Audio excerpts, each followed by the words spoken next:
morning, students. Today I am going to explain chapter 3 of chemistry, that is electrochemistry. Now, what is an electrochemistry? It is a branch of physical chemistry in which we study about the electrical and chemical process and its relationship.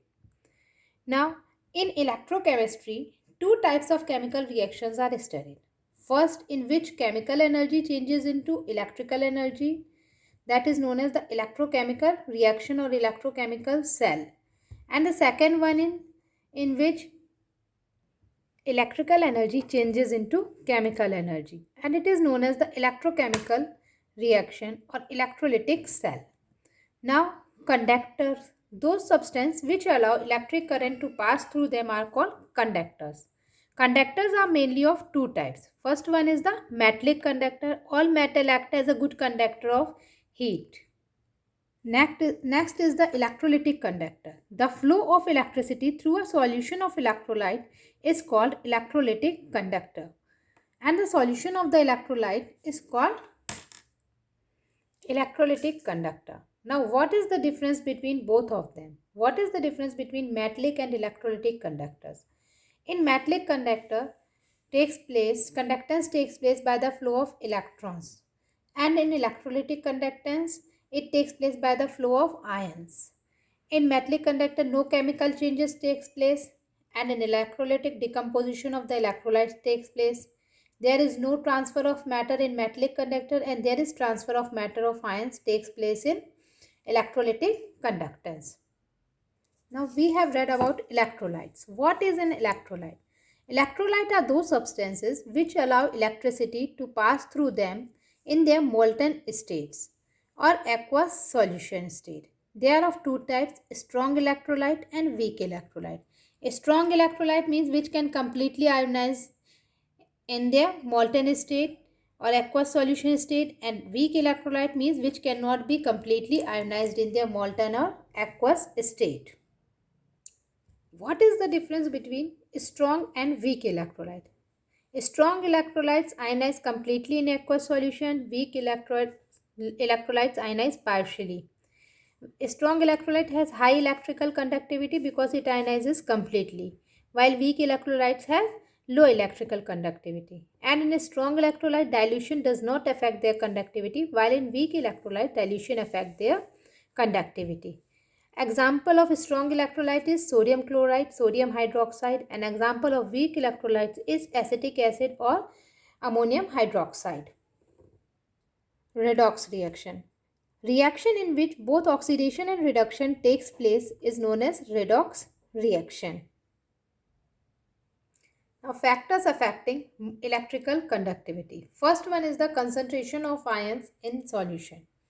Concentration is directly proportional to the conductivity is directly proportional to the concentration of the ions. As the concentration increases, the electrolytic conductivity also increases. Ionic mobility, conductivity. As the ionic mobility increases, the conductivity also increases. Next is what is Colrock's law and give its two applications. So Colrock's law was given by Colrock in 1875. According to this law, the value of molar conductance at infinite dilution is equal to the sum of contribution of the ions. Now, what do you mean by molar conductance?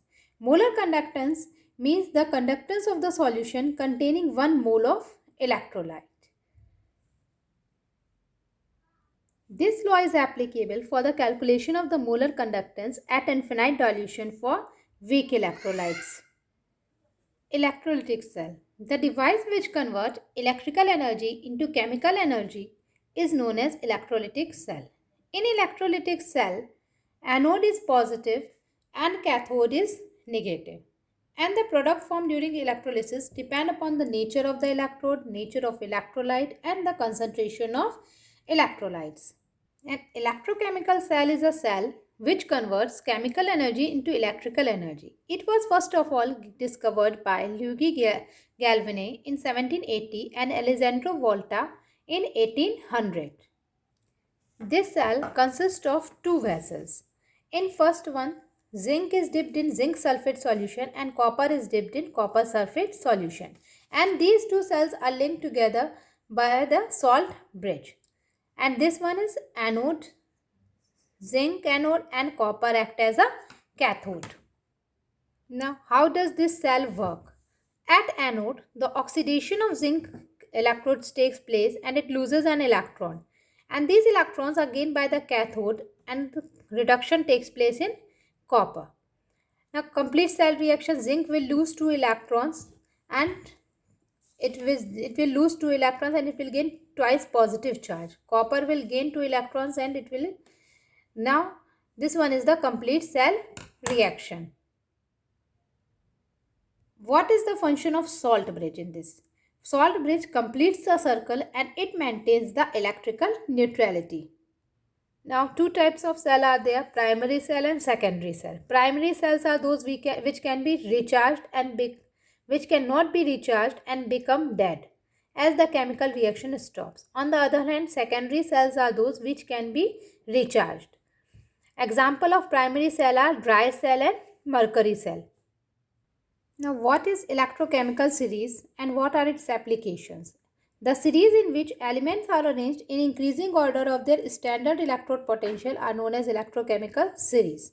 Now, its application, it is used to determine the EMF of a cell. EMF means the electromotive force of a cell.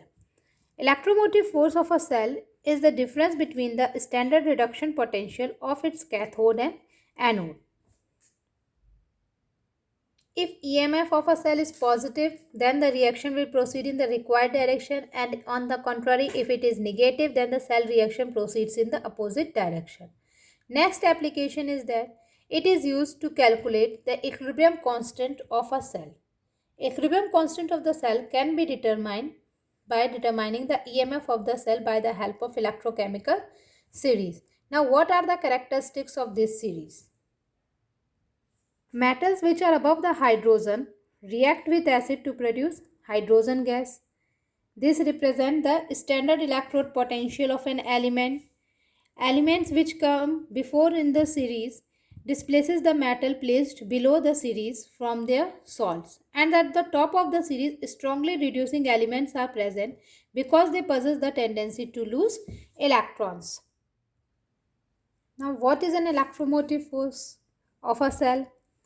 Energy supplied by the cell to maintain the flow of charge through the whole circuit is known as the electromotive force. Law of electrolysis was given by Michael Faraday. According to the Michael Faraday first law of electrolysis, the mass of any substance deposited or liberated at any electrode is directly proportional to the quantity of electricity passed on it.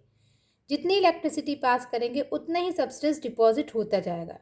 W is directly proportional to Q, where Q is the amount of electricity passed through it and W is the amount of mass of a substance. Now, next one is the Faraday's second law of electrolysis. According to this law, when same quantity of electrolysis is passed through the solution of different electrolyte connected in a series, then the weight of the substance produced is directly proportional to their equivalent mass, where W is the weight of the substance produced and E is the equivalent mass. Now, W upon E remains always constant. Next topic is corrosion, means slow eating away of metal surface when exposed to atmospheric gases. In this process, the layer of unwanted compounds are formed on the surface of the metal when it is exposed to the atmospheric condition. Atmospheric condition means water, air की presence में, moisture की presence में जब किसी metal के ऊपर unwanted layer form हो जाती है उसको बोलते हैं corrosion. For example, rusting of iron and development of green coating on copper और bronze metal.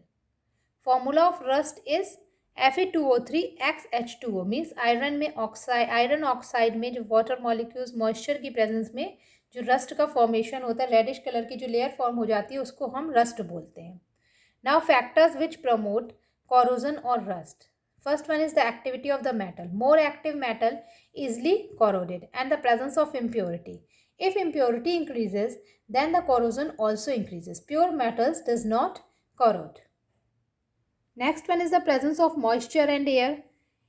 In the presence of moisture and air, the process of corrosion increases because of the presence of gases like sulfur dioxide, nitrogen dioxide, and carbon dioxide.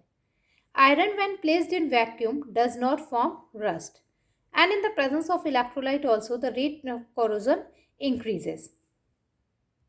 Now, how can we prevent this corrosion? We can prevent the corrosion by painting or greasing on the articles and by the process of electroplating. Electroplating means coating of a highly reactive metal is done on the surface of the metal which is to be protected. Like zinc is used to protect the iron from rusting, and this process is also known as galvanization. That's all for today. If you have any doubt regarding this chapter, then you can come to school and ask me. Okay, thank you and have a nice day.